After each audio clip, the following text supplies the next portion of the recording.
Assalamualaikum warahmatullahi wabarakatuh. Perkenalkan, nama saya Abdurrahman, kelas manajemen 19C10, mata kuliah perekonomian Indonesia. Di sini kita akan mengerjakan ujian akhir semester. Di sini ada pertanyaan nomor 1. Kesuksesan suatu negara dilihat dari pertumbuhan ekonominya. Semakin tinggi pertumbuhan ekonomi suatu negara, mengindikasikan tingkat kesejahteraan rakyat yang tinggi pula. Salah satu indikator pertumbuhan ekonomi dapat dilihat dari produk domestik bruto yang merepresentasikan pendapatan nasional real. Menurut Anda, bagaimana perekonomian Indonesia saat ini?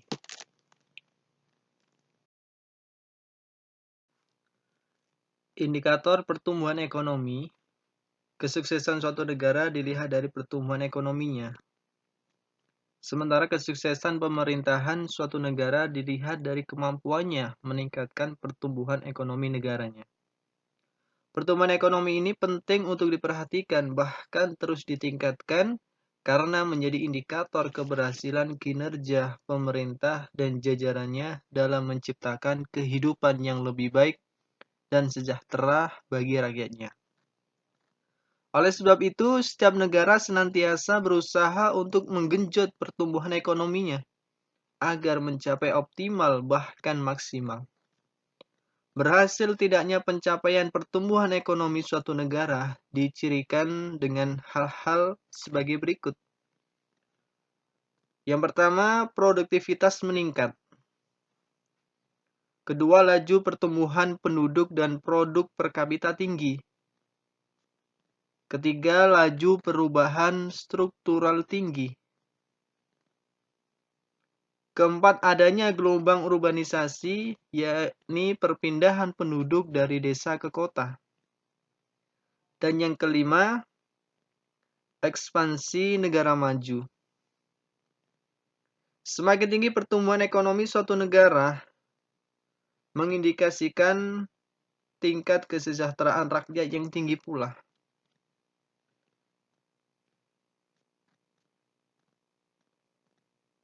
Banyak faktor yang bisa dijadikan indikator pertumbuhan ekonomi. Di antaranya produk domestik bruto, pendapatan real per kapita, kesejahteraan penduduk, dan tingkat penyerapan tenaga kerja dan pengangguran. Analisis ini mendiskusikan performa perekonomian Indonesia. Negara dengan perekonomian terbesar di Asia Tenggara sejak akhirnya era boom komoditas. Topik-topiknya dibagi dalam kategori-kategori berikut. Yang pertama, perlambatan perekonomian yang terjadi di periode 2010 sampai 2015. Setelah berakhirnya era boom komoditas, kedua, periode proses akselerasi pertumbuhan ekonomi yang terjadi di periode 2015 sampai 2019. Dan yang ketiga, terjunnya pertumbuhan ekonomi akibat krisis global virus corona, yaitu COVID-19. Seperti yang kita rasakan pada tahun ini.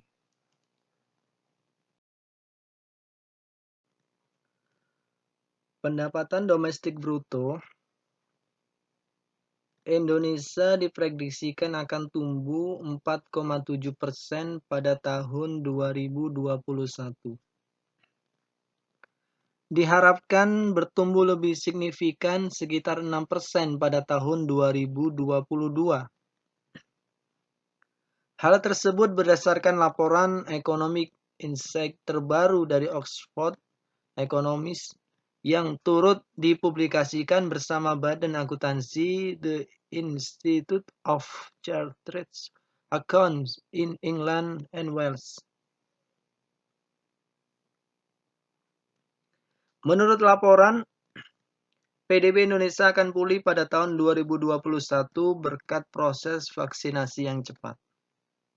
Di mana diketahui setelah sebelumnya perekonomian Indonesia mengalami kontraksi sebesar 2% pada tahun 2020, saat ini global memasuki pertengahan kedua tahun 2021, negara kawasan Asia Tenggara terus berusaha bangkit dari dampak pandemi COVID-19. Pemulihan Indonesia diproyeksikan akan lebih stabil dibandingkan dengan negara-negara lain di kawasan ini, berkat pengeluaran rumah tangga domestik yang kuat.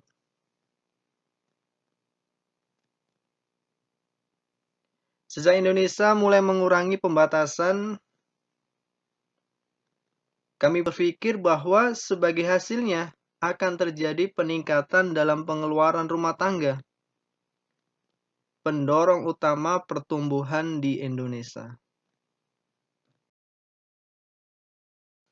Pertanyaan kedua, jelaskan jika suatu negara cenderung lebih besar impor daripada ekspor, apa pengaruhnya bagi perekonomian negara yang bersangkutan, dalam hal ini khususnya Indonesia.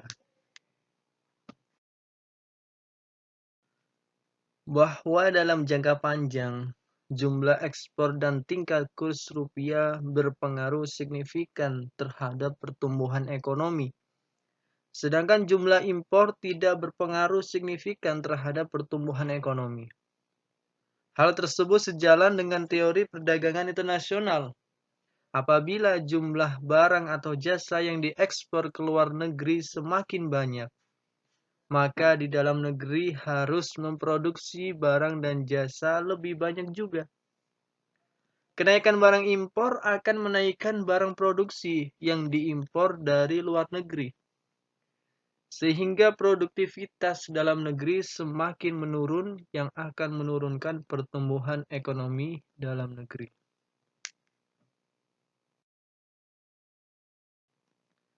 Indonesia masih terbilang tinggi dalam masalah impor dibandingkan dengan ekspornya.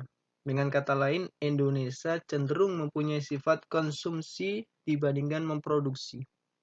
Terlebih di dalam bidang non-migas, yaitu non-minyak bumi dan gas, seperti bahan baku, perhiasan, dan hasil alam. Menurut Badan Pusat Statistik menyatakan bahwa nilai ekspor non-migas dari bulan Desember tahun 2016 mencapai 12,54 miliar US dollar atau sama dengan naik 18,11% dari bulan Desember tahun 2015. Sedangkan dari sisi impor, non-migas dari bulan Desember tahun 2016 mencapai 11,9 miliar US dollar atau sama dengan mengalami peningkatan sebesar 7,91% dari Desember tahun 2015.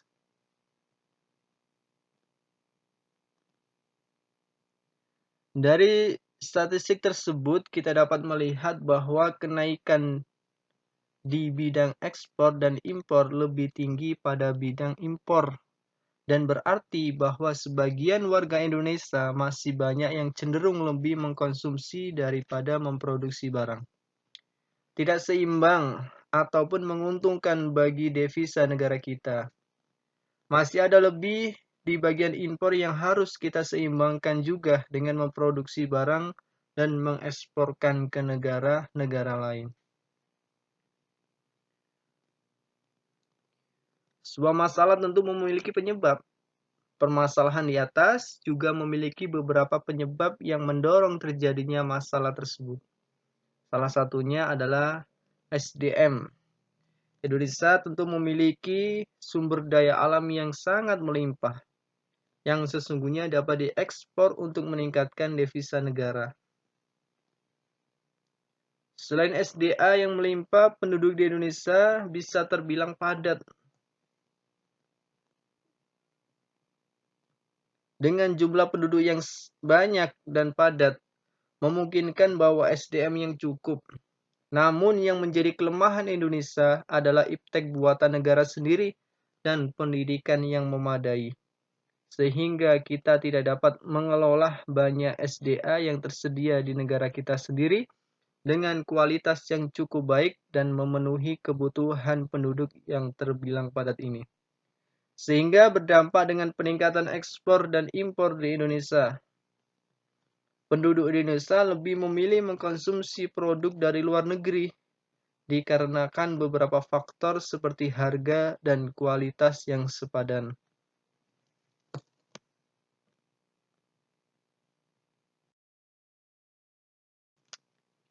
Pertanyaan nomor 3. Indonesia mengubah sistem sentralisasi fiskal menjadi terdesentralisasi ke tingkat kabupaten kota sejak 1 Januari 2001. Saat ini kurang lebih 43% APBN ditransfer langsung ke daerah (TKDD). Tetapi sumber kegiatan ekonomi baru belum muncul secara signifikan di luar Jawa.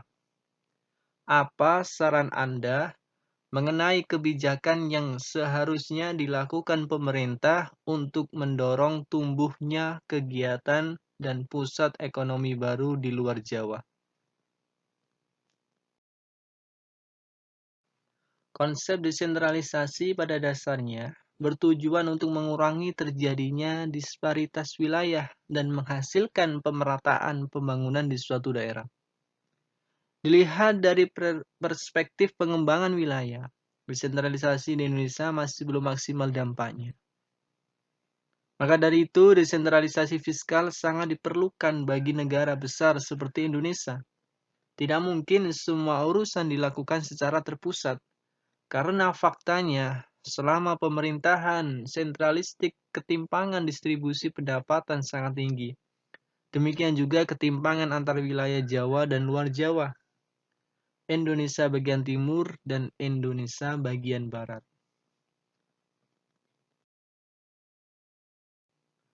Dengan adanya desentralisasi fiskal, diharapkan pemerintah daerah akan lebih efektif dan mampu untuk memenuhi pelayanan publik yang dibutuhkan, membangun sarana perekonomian, serta dapat menciptakan lapangan kerja bagi masyarakatnya, sehingga pada akhirnya akan meningkatkan pendapatan masyarakat.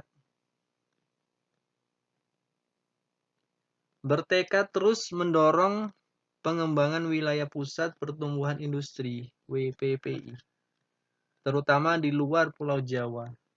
Langkah strategis ini diyakini dapat mengakselerasi pemerataan pembangunan dan ekonomi yang berujung pada kesejahteraan masyarakat. Jadi upaya Kemperin dalam melakukan percepatan pemerataan dan penyebaran industri di seluruh wilayah Indonesia terus dilakukan melalui perwilayahan industri dengan pembangunan kawasan industri sebagai sarana untuk menumbuhkan ekonomi di daerah-daerah. Dan upaya tersebut akan dipercepat pembangunannya dengan selalu melibatkan para pemangku kepentingan, ya misalnya pemerintah pusat dan pemerintah daerah. Tujuannya untuk saling berkontribusi dalam penyediaan infrastruktur fisik dan non-fisik yang diharapkan dapat menciptakan iklim usaha dan investasi yang baik.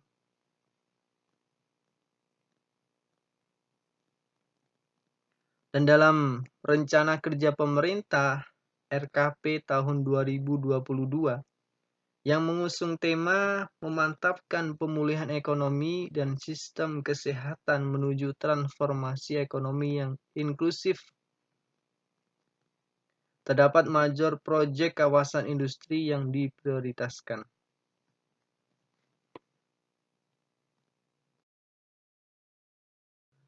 Pertanyaan nomor 4. Menurut OJK, Otoritas Jasa Keuangan, fintech atau finansial teknologi punya banyak peluang berkembang serta membantu perkembangan ekonomi. Berdasarkan penelitian OJK, sekitar 60% dari total pembiayaan masih terkonsentrasi di Pulau Jawa. Selain itu, 99% dari total unit usaha di Indonesia masih merupakan UMKM, usaha mikro, kecil, dan menengah, yang jumlahnya mencapai 64,2 juta unit. Ini memberi kontribusi kepada PDB sekitar 60,34%, dengan penyerapan tenaga kerja hingga 97,2%. Pertanyaannya, A. Menurut Anda, apa yang menjadi permasalahan utama pembiayaan UMKM di Indonesia? Pertanyaan kedua, B. Apa saja program kebijakan pemerintah yang telah dikeluarkan untuk menjawab tantangan ini? Apakah program pemerintah seperti KUR mampu mengatasi pembiayaan UMKM saat ini? C. Apakah fintech, finansial teknologi, merupakan solusi bagi pembiayaan UMKM? Bila jawaban Anda iya atau tidak, jelaskan mengapa.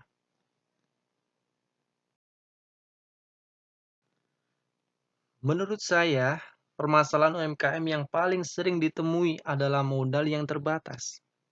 Para pelaku UMKM mungkin saja memiliki banyak ide bisnis untuk mengembangkan usahanya, namun harus terhenti karena tidak adanya modal tambahan. Jika ditelusuri ke belakang, banyak pelaku UMKM yang kesulitan untuk mendapatkan modal tambahan dari lembaga keuangan dikarenakan banyaknya persyaratan yang belum terpenuhi. Hal ini senada dengan hasil survei yang dilakukan oleh PricewaterhouseCoopers yang mana 74% UMKM di Indonesia belum mendapatkan akses pembiayaan.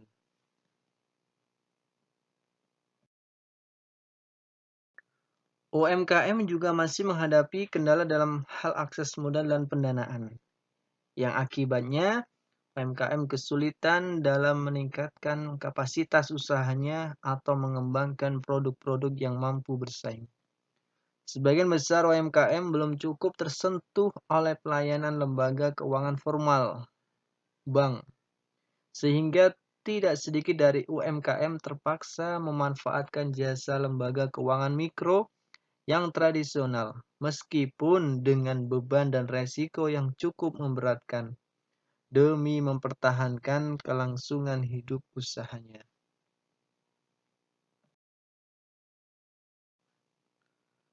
Apa saja program kebijakan pemerintah yang telah dikeluarkan untuk menjawab tantangan ini?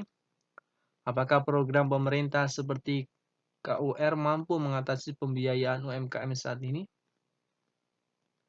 Jawabannya, upaya pemerintah mendukung kemudahan berusaha bagi UMKM seperti menyederhanakan prosedur perizinan melalui One Single Submission (OSS), kemudian memberi keringanan biaya perizinan bagi pembentukan usaha kecil dan pembebasan biaya perizinan bagi usaha mikro, serta dukungan pembiayaan yang terjangkau bagi usaha mikro dan kecil, yaitu UMK.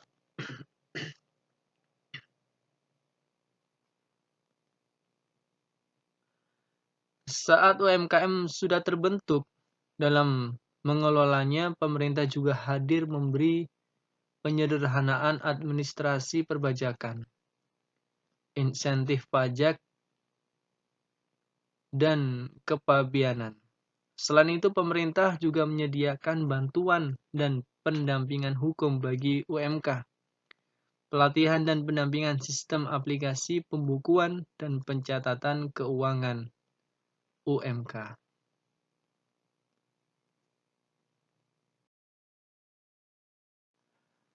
Program KUR dimaksudkan untuk memperkuat kemampuan permodalan dalam rangka pelaksanaan kebijakan percepatan pengembangan sektor real dan pemberdayaan usaha mikro, kecil, dan menengah guna meningkatkan pertumbuhan ekonomi Indonesia.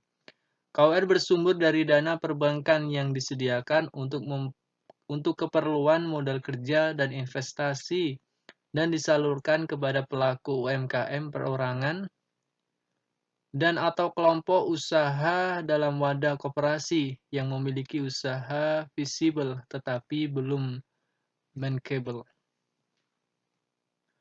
UMKM diberikan perlindungan agar tidak dikuasai atau dimiliki oleh usaha besar. Pemerintah juga berusaha meningkatkan peluang usaha produk UMKM dengan kemitraan rantai pasok. Insentif dan kemudahan kemitraan juga didorong pemerintah agar terbentuk antar usaha menengah dan besar dengan usaha mikro dan kecil. Dalam mengembangkan UMKM, pemerintah memungkinkan kegiatan usaha UMKM menjadi jaminan untuk mengakses kredit pembiayaan usaha KUR baru. Memperluas akses pembiayaan bagi UMKM, program KUR banyak memberikan manfaat, di antaranya kemudahan dalam proses pengajuan kredit, serta bunga KUR yang ringan. Harapan ke depannya agar masa mendatang adalah bunga KUR semakin ringan dari sebelumnya, dan program KUR tetap ada. Dengan adanya program KUR ini sangat membantu masyarakat khususnya pelaku UMKM untuk modal pengembangan usaha. Apakah fintech merupakan solusi bagi pembiayaan UMKM? Bila jawaban Anda iya atau tidak, jelaskan mengapa. Menurut saya, fintech merupakan solusi bagi pembiayaan UMKM. Karena mayoritas UMKM belum menjangkau bank, sehingga fintech dapat menjadi jalan keluar pembiayaan UMKM tersebut. Fintech memiliki kelebihan, yakni meratakan penyaluran kredit karena bisa menjangkau pelosok wilayah. Terlebih, perbankan juga memiliki kesulitan menyalurkan ke pelosok karena memperhitungkan biaya operasional. Fintech juga bisa menjadi bagian untuk memperluas jangkauan layanan keuangan atau inklusi keuangan. Kelebihan lain, fintech juga bisa menekan biaya serta waktu penyediaan layanan keuangan. Fintech juga turut mengembangkan layanan pembiayaan karena terdapat inovasi dari sisi produk, layanan, sekaligus model bisnis.